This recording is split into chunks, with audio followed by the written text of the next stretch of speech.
Assalamualaikum warahmatullahi wabarakatuh.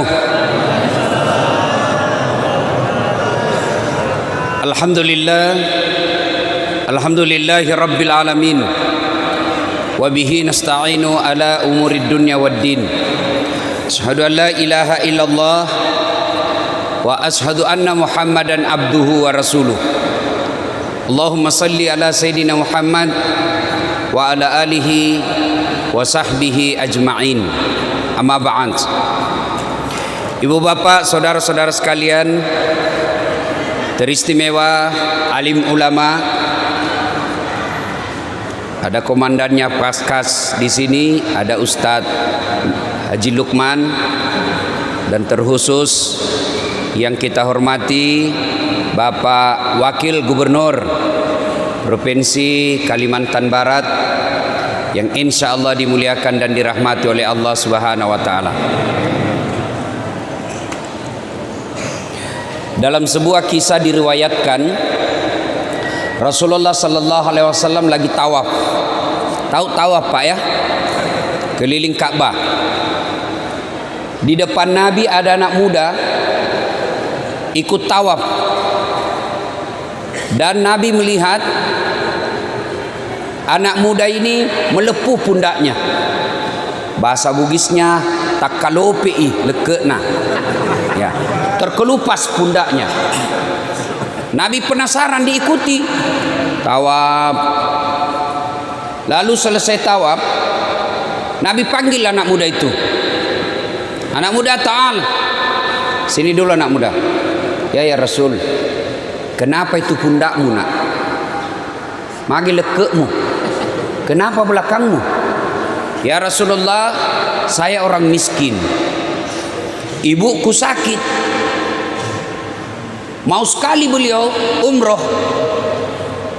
Saya tidak punya budak. Saya tidak punya kereta. Saya tidak punya onta. Saya orang miskin. Ibu saya sakit, mau sekali ke Mekah. Maka aku, ya, orang Bugis bilang udengi, kupikul lah. Apa sih namanya itu? Kalau gendong begini. Nah, ya pokoknya apalah, dia di belakang sini. Ya. Ah, iyalah, diambil lah, simpan di sini ya. Kalau bahasa Bugisnya didengi. Nah, ibunya, dia dari belakang dipikulnya seperti itu. Dari Madinah ke Mekah kurang lebih 500 km, melewati panasnya padang pasir, melewati teriknya matahari, melewati dinginnya gurun. Kupikul terus. Nanti selepas ketika saya makan, buang air besar dan sholat, selebihnya ada di pundak saya. Makanya ini terkelupas pundakku. Lalu anak muda ini bertanya, ya Rasulullah, kira-kira kebaikanku ini sudah membalas kebaikan ibuku kepadaku? Kira-kira sudah seimbang dah ini kebaikan saya? Nabi lalu menjawab, anak muda, alhamdulillah, kau sudah termasuk anak yang soleh. Tapi demi Allah, kau belum bisa membalas kebaikan ibumu. Masya Allah. Kira-kira sudah ada orang seperti ini sekarang? Hah? Bos, 500 meter kilo, kira-kira dari Palangkaraya ke Pontianak. Palangkaraya Pontianak masih sisa singgah bapak bernaung di bawah pohon, masih banyak sungai yang kita lewati. Makkah Madinah, Madinah Mekah, padang pasir. Subhanallah. Tapi ternyata kebaikan itu belum membalas kebaikan ibu kepada orang tua. Sekarang ini banyak anak-anak durhaka sama orang tuanya. Nih kita nih. Allahu Akbar. Jangan pikir bahwa bapak sudah punya istri tidak durhaka sama orang tuanya. Banyak yang durhaka setelah berkeluarga. Tersebutlah sahabat Nabi namanya Sa'lab Al-Qamah. makesing agamanya, bagus sholatnya. Di mana Nabi dakwah di depan ada Alqamah, di mana Nabi berjamaah di belakang ada Alqamah. Tapi anehnya ketika sakaratul maut tidak bisa mengucapkan dua kalimat syahadat. La ilaha illallah. Alqamah cuma katakan la. Bingung semua sahabat. Kok bisa? Ini kan baik agamanya, rajin jamaah, bagus Senin Kamisnya. Kok bisa dia? Lapor sama Nabi. Ya Rasulullah, Alqamah sakaratil maut tiba bisa mengucapkan dua kalimat syahadat. Mungkin ada dosanya. Nabi lalu bersabda, "Hai, kau cari bapaknya. Cari orang tuanya." Bapaknya sudah meninggal ya Rasul. Cari ibunya. Kau cari ibunya. Cari ibunya ketemu. Lalu si Bilal berkata, "Bu, anakmu si Alqamah lagi sakaratil maut tidak bisa syahadat. Mungkin ada dosanya sama ibu." Apa kata ibunya? Dia dapat sudah itu. Kurang ngajar memang itu anak. Setengah mati ku hamilkan, setengah mati ku lahirkan, bersusah payah ku besarkan. Setelah ada istrinya, lebih sayang dan lebih takut sama istrinya daripada saya ibunya. Pernah satu ketika saya ke rumahnya, karena lama dia tidak datang, dilarang sama istrinya ke sini. Saya datanglah ke rumahnya. Saya baru ketuk pintunya. Saya dengar istrinya bilang, Pak, sembunyi cepat itu kacang, itu mamamu datang." Didengar sama ibunya. Gak jadi masuk. Nangis ibunya. Pulang. Setelah mendengar ini Nabi berkata, "Masih sak macilaka itu Alqamah. Siksa itu anak, tidak bakal selamat. Panggil ibunya." Panggil ibunya. Kata Nabi, "Bu, maafkan anakmu. Saya tidak mau ya Rasul. Kurang ngajar itu anak. Maafkan. Saya tidak mau. Tidak selamat ini anakmu kalau kau tidak maafkan. Biar saja, kurang ajar." Jalan satu-satunya kalau begitu, lebih baik saya bakar api di dunia daripada apinya neraka yang bakar. Bapak tahu namanya api? Api itu 4 tingkatan. Pertama, api warna merah. Bapak pernah lihat orang merokok? Pernah? Bukan pernah bapak yang merokok. Coba isap. Nah, itu yang merah. Yang merokok saya doakan berhenti kau merokok. Kamu caci-caci 9 naga, kamu caci-caci itu, tapi kau beli rokoknya. Kalau kau mau kasih bangkrut mereka, berhenti kau merokok. Nah, itu merokok kayak orang beleng-beleng. Tahu beleng-beleng? Dongo. Tahu dongo? Beleng-beleng. Ah, itu lempar rokok. Itu aja dikerja kayak orang bego. Coba itu orang di bandara yang merokok. Lain itu tampaknya dikasih masuk bele-bele. Kayak kotak-kotak sendirilah dia di dalam. Itu aja dikerja 5 menit. Sekali-kali isap kunyah.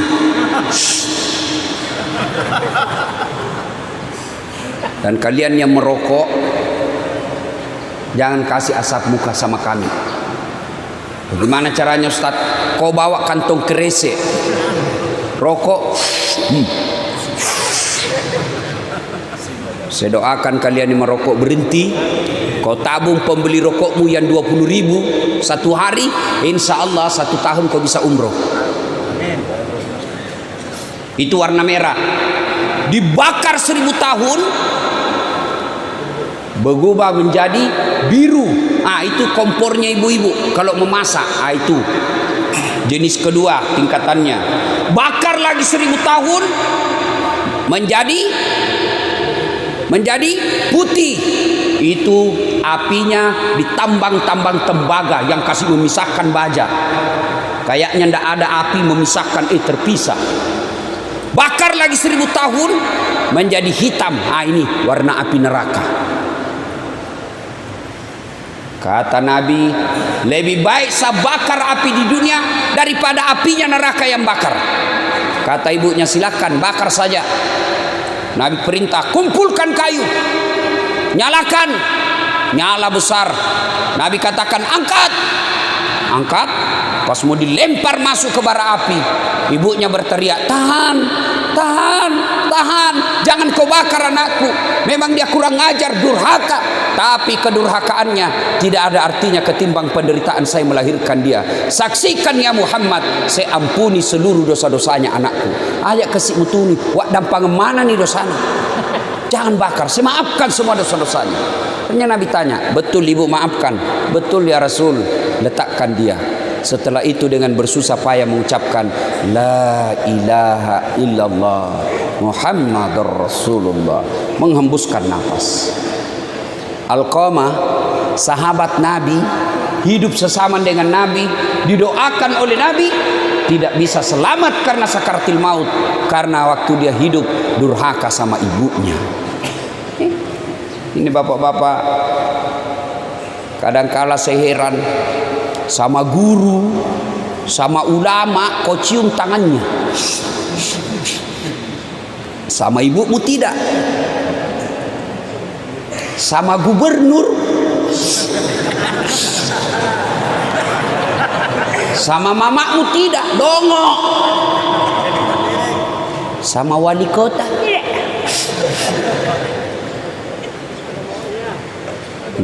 Coba, padahal tidak diajarkan, ciumlah tangan wali kotamu. Kenapa tidak ada berkah bagi mereka yang durhaka sama ibu bapaknya? Kenapa? Tuh tanya itu ibu, tanya itu ibu-ibu. Ibu-ibu masih ingat waktu melahirkan? Ada ndak ibu-ibu melahirkan senyum? Keluar kok nak.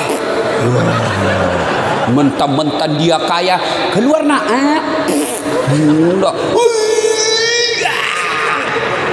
Dia kerahkan semua tenaganya. Tidak sedikit ibu-ibu wafat melahirkan anaknya.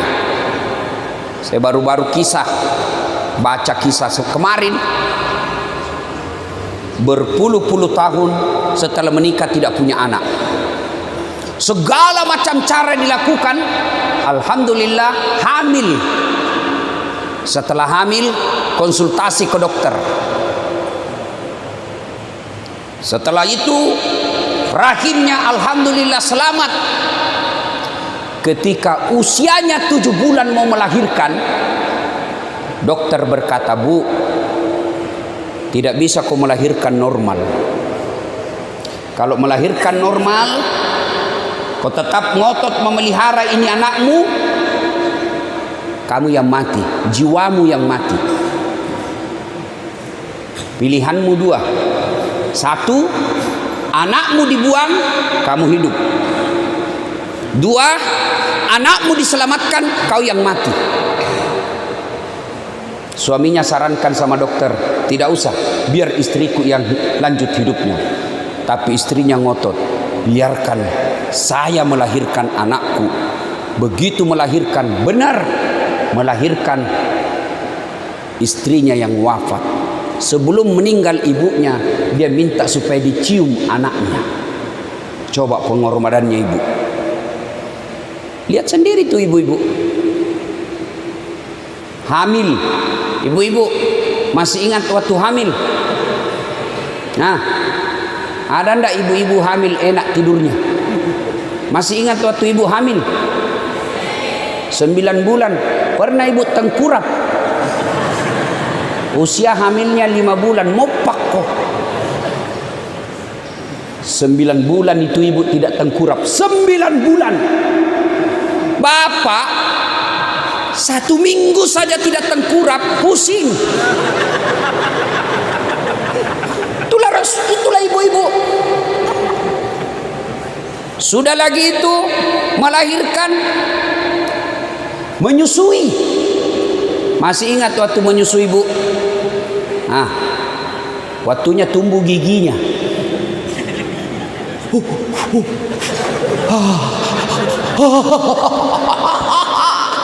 Coba ada ibu-ibu menyusui anaknya digigit. Hei, kok gigit saya?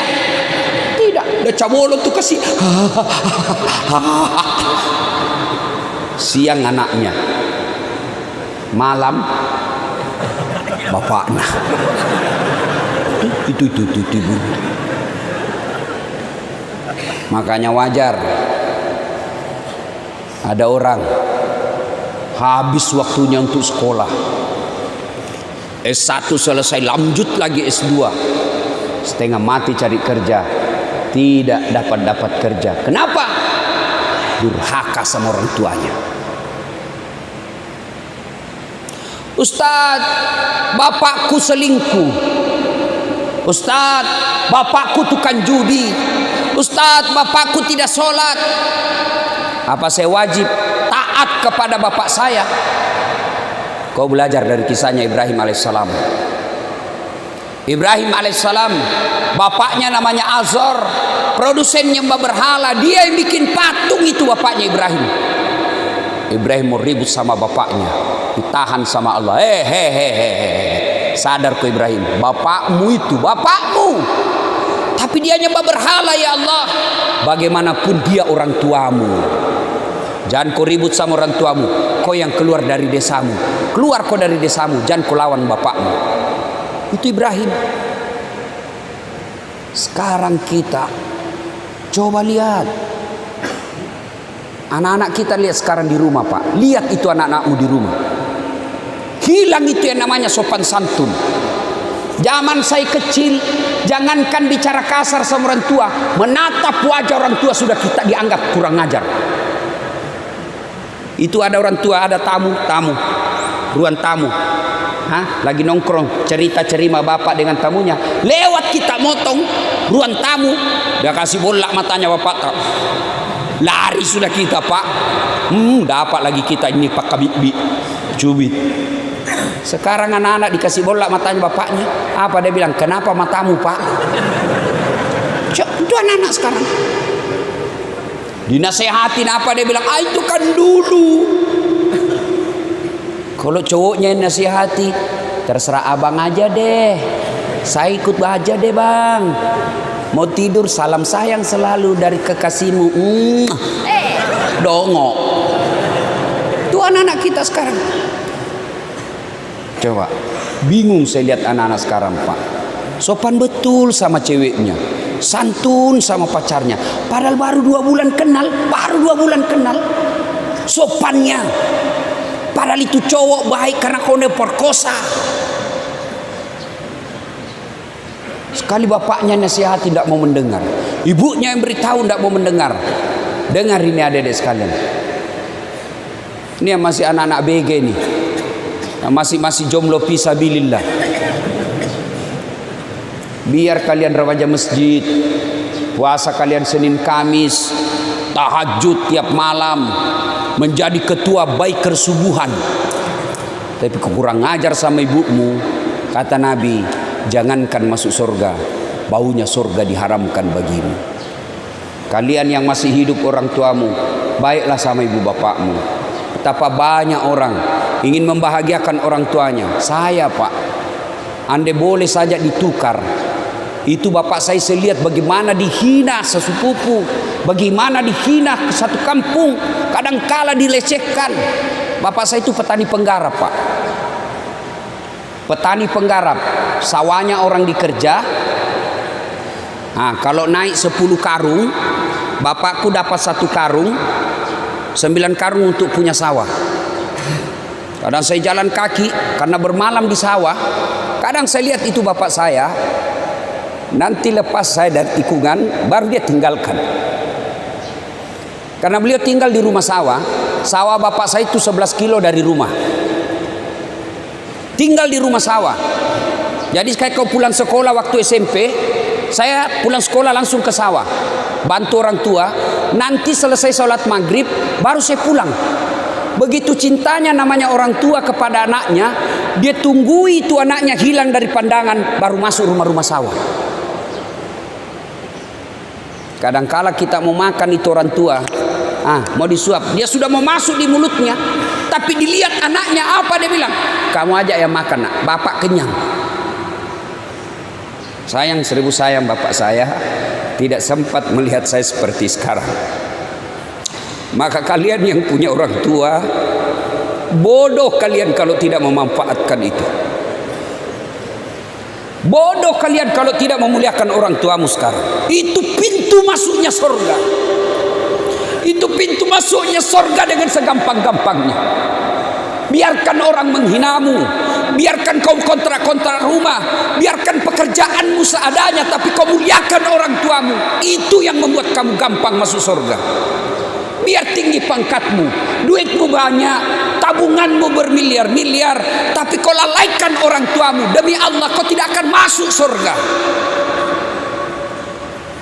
Kenapa kalian yang masih punya orang tua tidak memanfaatkan itu? Ladang surga itu orang tuamu. Apalagi kalian yang sakit ibu bapakmu, itu Allah sayang kalian. Dia sayang kau Tuhan, nah kasih kau pintu gampang masuk surga. Lalu kenapa ketika orang tuamu sakit kau mengeluh?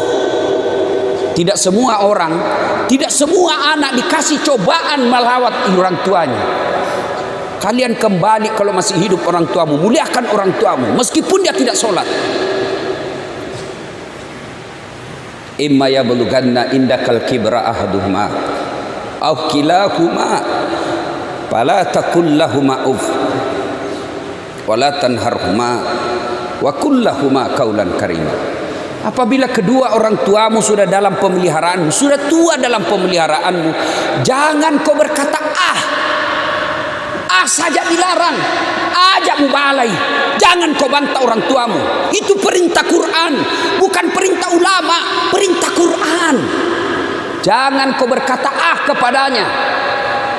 Wala tanharhuma wa qul lahumā qawlan karīmā. Berkata-katalah dengan qawlan karīmā, kata-kata yang mulia. Ustaz, sakit ibuku sudah 2 tahun. Ladang amal bagi kalian. Bisa jadi kalian 5 bersaudara, sakit ibumu, ada orang di antara 5 ini dia gunakan untuk masuk surga secepatnya. Ada juga yang membuat gara-gara sakit ibunya lebih gampang dia masuk neraka. Urus saja masing-masing. Sakit ibu, barangkali yang pejabat tidak punya waktu, sayangi ibumu dengan ongkos biayanya, urus biayanya. Kalian yang pengangguran, sakit ibumu, raih pintu surga karena waktumu lebih banyak. Urus itu, fisiknya, angkat, bawa dia ke toilet. Ketika kau mengeluh, bikin repotin orang tua, hancur semua kau punya amal. Ingat, dalam Al-Quran ada 3 perintah serangkai, yang artinya tidak diterima perintah yang satu apabila perintah yang lain tidak dilaksanakan. Apa gerangan perintah serangkai itu? Satu di antara 3 itu, aniskurli wali walidaik. Bersyukurlah engkau kepada Allah, tapi jangan lupa muliakan orang tuamu. Orang yang bersyukur kepada Allah tapi mendurhakai orang tuanya, tolak itu syukurmu kepada Allah. Nabi kan pernah ditanya, ya Rasulullah, setelah Allah dan Rasulnya saya taati, setelah saya berbuat kepada Allah dan Rasulnya saya berbuat baik, siapa yang saya taati ya Rasul? Ibumu. Setelah itu siapa? Ibumu. Setelah itu siapa ya Rasul? Ibumu. Setelah itu siapa? Bapakmu. 3:1. Kenapa ibu 3 kali? Ternyata kalau kita pelajari, kenapa ibu 3 kali disebut? Karena ada 3 kelebihan ibu yang tidak dimiliki bapak. 1, hamil. Ada di sini pernah hamil? Paling kita menderita kalau ngidam. Iya toh? Ada di Makassar, Ustaz, apa doanya supaya berhenti ngidam istriku? Saya bilang, ngidam apa istrimu? Dia bilang, nanti dia bisa tidur kalau dia lihat saya duduk di atas lemari. Menderita kau terus. Jadi kalau jam 10 mau tidur istrinya, setengah 10 sudah naiklah dia duduk di atas lemari. Belum berhenti kau, dikasih bodoh-bodoh kau istrimu itu. Tidak ada itu ngidam. Oi ibu, oi. Tidak ada itu ngidam. Mamanya cek istriku dulu ngidam. Saya mau, tidak ada itu ngidam. Berhenti. Kedua, melahirkan. Ketiga, menyusui. Ibu bapak saudara-saudara sekalian, tentu kita heran, kenapa anak-anak kita sekarang begini? Magai kira-kira. Kenapa kira-kira anak-anak kita begini? Apakah sepenuhnya salah anak? 90% salahnya orang tua. Kenapa bisa Ustaz? Coba lihat. Satu, apa yang kita kasih makan anak-anak kita. Kalau ibu bapak sudah memberi makanan haram anaknya, maka jangan heran anak nanti pun besar selalu berpikir yang haram-haram. Coba lihat anak-anak pejabat yang korup. 3 anaknya. 1 pengedar, 1 pengisap, 1 kawin lari di bawah bandar. Coba itu. Tapi coba lihat anak-anak guru mengaji. Coba, apa mau korupsi guru mengaji? Bapakku guru ngaji. Sampai sekarang masih ada warisannya itu. Anak santrinya lebih 60 di rumah. Bukan TKTPA, yang model ngaji kampung, orang Bugis. Alepura senaa, alepure wanai, alepura panau, aiu. Itu sampai sekarang itu. Ibu saya 84 tahun masih di Yesus itu. Jadi kalau sambil cobek-cobek itu ibu-ibu guru ngaji kan dulu begitu. Sambil dia kerja, salai, malampei, salah kok, kasih pendek itu, berdegung itu. Sambil cobek-cobek itu dia tahu. Dan gratis. Ada yang basi kencing, dia datang bawa di rumah. Saya tanya ibuku, berapa dibayar itu 1 orang mak? Dia nama kamaja, tidak membayar. Sedangkan kau kasih gratis, nah marah-marah. Apalagi kalau suruh kau bayar. Itu paling bayarnya sampai sekarang. Bayarnya apa? Bukan duit. Apa? Ayam. Macera namanya. Baru masuk bawa ayam jago. Nah, dipotonglah itu anunya. Di atasnya taliknya orang Bugis bilang. Baru modus supaya ada ritualnya.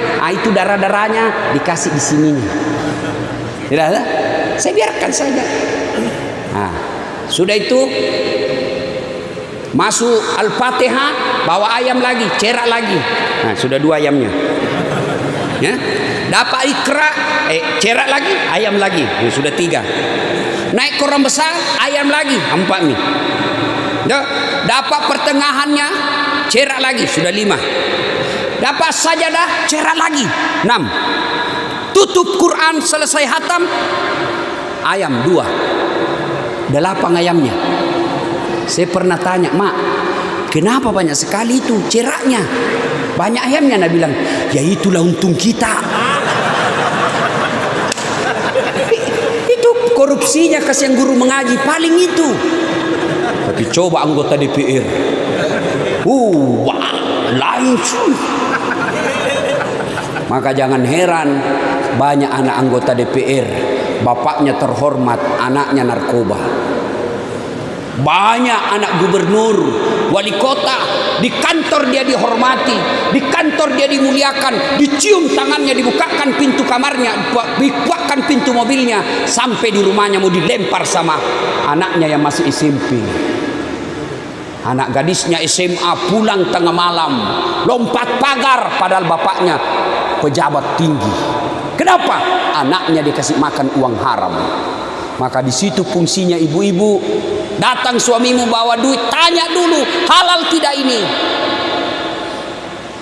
Halal tidak? Pak, biasanya cuma 3 juta ini gajimu. Kenapa hari ini 3,5 juta? Dari mana ini 500? Halal tidak? Kalau halal kasih masuk. Kalau haram nggak mau. Kalau kau mau mencuri, kau aja yang makan. Itu baru istri yang hebat. Bisa ibu? Woi, bisa. 500.000 bisa, 15 juta bengkok mukamu. Ya? 2. Cara didik anak. Belajar di surah Luqman. Ayat 14 dan seterusnya. Ya bunayya, la tusyrik billah. Jangan kau serikatkan Allah. Ajarkan akidah yang lebih awal kepada anak. Ibu-ibu dulu kan diajarkan akidah melalui lagu-lagu. Katakan Tuhan itu satu, akidah. Topi saya bundar, bundar topi saya. Nah ganti tuh ibu-ibu dulu. Tuhan saya Allah, Allah Tuhan saya. Kalau bukan Allah, bukan Tuhan saya. Itu dulu lagunya ibu-ibu dulu begitu. Masuk Rajab, 27 Rajab Nabi Muhammad diisrakan dari Masjidil Haram ke Masjidil Aqsa. Itu lagu-lagu dulu. Kalau lagu-lagunya ibu-ibu sekarang, la la la la la la, panggil aku si Jablay, abang jarang pulang, aku jarang dibelai. Itu sudah, karena waktu yang terbatas. Pertanyaan, Ustadz, saya ini baru hijrah. Orang tua dulu saya permalukan. Tidak pernah itu. Orang tua saya teteskan air matanya. Tapi tidak sempat saya melihat saya sekarang hijrah. Sudah di alam kubur ibu bapak saya. Bagaimana cara saya berbuat baik? Satu, doakan orang tuamu. Apa doanya? Sederhana. Allahumma gfirli wali walidayya warhamhuma kama rabbayani shaghira. Itu. Saya tidak hafal itu Ustaz. Tidak usah kau bahasa Arab. Bahasa Indonesia saja. Tidak ada kewajiban berdoa pakai bahasa Arab. Daripada kau bahasa Arab salah ucap, salah sebut, tidak tahu artinya, bingung malaikat. Dia bilang malaikat, apa maksudnya ini apa? Dia mau doakan mamanya, dia doa minta hujan. Bingung kan malaikat. Tidak usah bahasa Arab. Ya Allah, ampuni dosa kedua orang tuaku, terima amal ibadahnya, lipat gandakan segala kebaikannya, lapangkan kuburnya, jadikanlah kuburnya menjadi taman-taman surga. Tuh, daripada kau bahasa Arab tidak tahu. Boleh juga bapak berdoa begini, ya Allah, engkau sudah tahu apa yang ku mau, kabulkan. Selesai. Daripada banyak juga kesalahan kita yang ada pembaca-baca doa di kuburan. Banyak kan yang baca-baca doa di kuburan. Ternyata setelah saya dengar-dengar, banyak yang tidak tahu bahasa Arab. Datanglah ini ibu-ibu gaul, baju hitam, kacamata hitam, roknya hitam, kudungnya hitam, payungnya hitam, gaya. Bacakan doa mamaku. Nah, dibacalah doa itu penjaga-jaga kubur. Allahumma gfirli, amin, wali walidayya, amin, warhamhuma kama rabbayani shaghira, amin. Dalam hatiku, wah kasihannya ini ibu.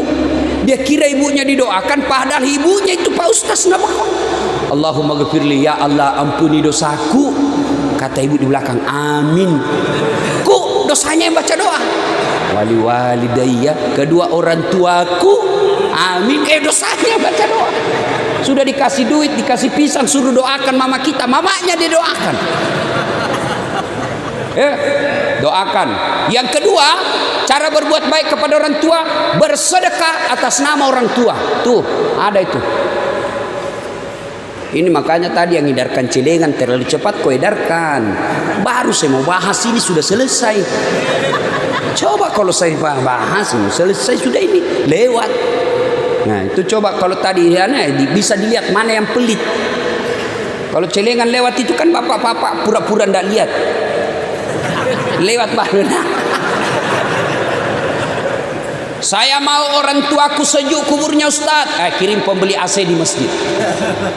Saya mau orang tuaku terang kuburnya, bayar lampunya masjid tiap bulan, terang itu kuburnya orang tuamu. Saya mau orang tuaku spring bed, kirim kau pembeli spring bed ke panti asuhan. Tuh ada untuk orang tuamu. Ada yang bilang tidak sampai Ustaz, ada yang bilang tidak sampai. Mau saya buktikan bahwa sedekah sampai ke orang meninggal. Mau saya buktikan. Mau? Ada yang mau saya buktikan? Angkat tangan. Saya buktikan. Itu ada mau. Matilah kau, saya kirimi kau sedekah. Yang ketiga, mengunjungi karib kerabatnya. Mengunjungi karib kerabatnya. Ibu bapak saudara-saudara sekalian, banyak yang ingin kita sampaikan, tapi waktu yang sangat terbatas. Mohon maaf, saya harus segera ke bandara karena pesawat saya jam pukul 6 pagi mau ke Jambi. Kalau saya ketinggalan pesawat, berantakan acara orang. Demikian, mudah-mudahan ada manfaat. Mari jangan dulu bergerak, kita berdoa kepada Allah. Kita awali dengan mengirimkan suratul Fatihah kepada Rasulullah Muhammad SAW. Khasiat dan keutamannya kita ikhlaskan untuk orang tua kita masing-masing, baik yang sudah arwah maupun yang masih sehat, terutamanya lagi yang lagi berbaring sakit. Ila hadratin Nabi Mustafa Muhammad SAW. Ayo kita Fatihah untuk orang tua kita masing-masing. Al-Fatihah. A'udzubillahi minasyaitonir rajim. Bismillahirrahmanirrahim. Iyyaka na'budu wa iyyaka nasta'in. Ihdinas siratal mustaqim, siratal ladzina an'amta 'alaihim. A'udzubillahi minasyaitonir rajim. Bismillahirrahmanirrahim. Allahumma shalli ala sayyidina Muhammad wa ala ali sayyidina. Allahumma ighfir lil mu'minina wal mu'minat wal muslimina wal muslimat al ahya'i minhum wal amwat. Innaka sami'un qaribun mujibud da'wat wa qadiyal hajat. Ya Allah, ya Rabbi, ya Karim, yang Maha Pengampun, ampuni kami sekiranya ada di antara kami anak yang pernah meneteskan air mata orang tuanya, anak yang pernah menghina orang tuanya, anak yang pernah mengecewakan orang tuanya.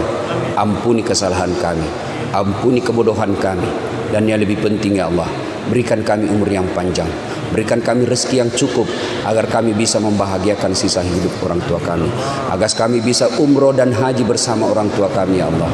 Kami ikhlas menghadap kepadamu setelah Engkau berikan kesempatan kepada kami untuk membalas segala kebaikan orang tua kami. Jangan Engkau panggil ruh kami, jangan Engkau hadapkan kami menghadapi sakaratul maut sebelum kami membahagiakan orang tua kami, sebelum kami sempat membahagiakan sisa hidup orang tua kami ya Allah. Ya Allah, ampuni kami sekiranya ada di antara kami anak yang pernah meneteskan air mata orang tuanya, anak yang pernah mempermalukan orang tuanya, anak yang pernah mengecewakan orang tuanya, dan orang tuanya tidak sempat lagi melihat anaknya ya Allah.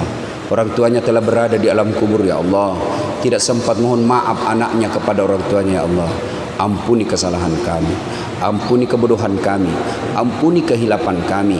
Jangan Engkau hukum orang tua kami atas dosa yang kami lakukan, jangan Engkau azab orang tua kami atas maksiat yang kami lakukan ya Allah. Ampunilah kebodohan kami ya Allah. Ya Allah yang memberi hidayah dan petunjuk, berikan hidayah kepada anak kami ya Allah, berikan hidayah kepada anak kami ya Allah. Jangan Kau biarkan anak kami larut dalam maksiat, jangan Kau biarkan larut dalam maksiat melaksanakan dosa dan kesalahan ya Allah. Bimbing dan tuntun anak-anak kami ya Allah. Allahumma ghfir lana, Allahumma ghfir lana, Allahumma ghfir lana wali walidaina warhamhuma kama rabbayana shaghira. Rabbana la tuzigh qulubana ba'da idh hadaitana wa hab lana min ladunka rahmah. Innaka antal wahhab, innaka antal wahhab. Allahumma inna nas'aluka salamatan fid din, salamatan fid dunya wal akhirah, wa afiatan fil jasadi, wa siyadatan fil ilmi, wa barakatan fil rizq, wa taubatan qablal maut, wa rahmatan indal maut, wa maghfiratan ba'dal maut. Allahumma hawwin alaina fi sakaratil maut, wa najatan minan nar wal afwa indal hisab. Rabbana la tuzigh qulubana ba'da idh hadaitana wa hab lana min ladunka rahmah, innaka antal wahhab. Rabbana atina fid dunya hasanah wa fil akhirati hasanah wa qina adzabannar. Subhana rabbika rabbil izzati amma yasifun wa salamun alal mursalin walhamdulillahi rabbil alamin.